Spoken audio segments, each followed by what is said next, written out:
biggest takeaway from working with like my mummy and Emma and Laura is the fact that they build you up, they build up your confidence. Yeah.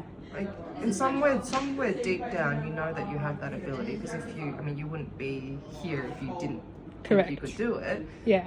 But you sometimes lose sight of the ability of what you're actually capable of. And Yeah. they're not afraid to make you just dream bigger. I told Laura this before, but I used to have an ex-boyfriend who was like, "Oh, it scares me how big you dream." Wow, I'm really? like, and now I speak to Laura, and she's like, "Go bigger." Yeah, just prove them wrong even more. That's awesome. Well, not that experience, but the fact that you feel like you definitely can dream bigger, because you can. Yeah. Isn't it amazing how that haunts you though? Like when somebody in the past has told you that, and still it comes back to like those voices in your head. I had a boyfriend that told me that I was a piece of shit, and like you still replay those messages in your head, and you're like, that's not real. It's not real, yeah. But the fact that, but like the one really thing from like that, I remember that relationship was that, once it did end, everyone was like, wow, like it just seems like a weight's lifted off your shoulder. Yeah. And that's because you're no longer held back by something. I can relate to that. Yeah, like you just go, oh, well, I've got nothing, like I don't have anything to put. Take it off. Wow. Like, who are you? Yeah.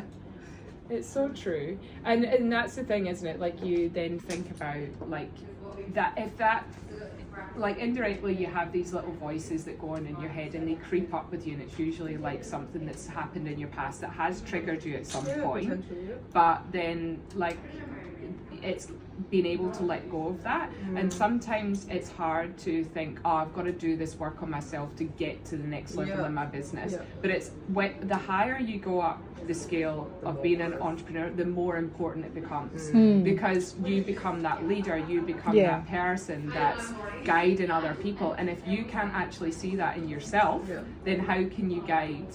It's having that self-awareness, right? Yeah. But then taking your self-awareness to that next level. That's why I think it's very easy to run a small business, but as you want to scale up and help more people, you've got to work on any issues preventing you from doing that. Yeah, what's holding me back? Yeah, absolutely. You're all glammed up, gorgeous. I'll take a photo as well. Hey, We're just getting our... you're all on video. Beautiful.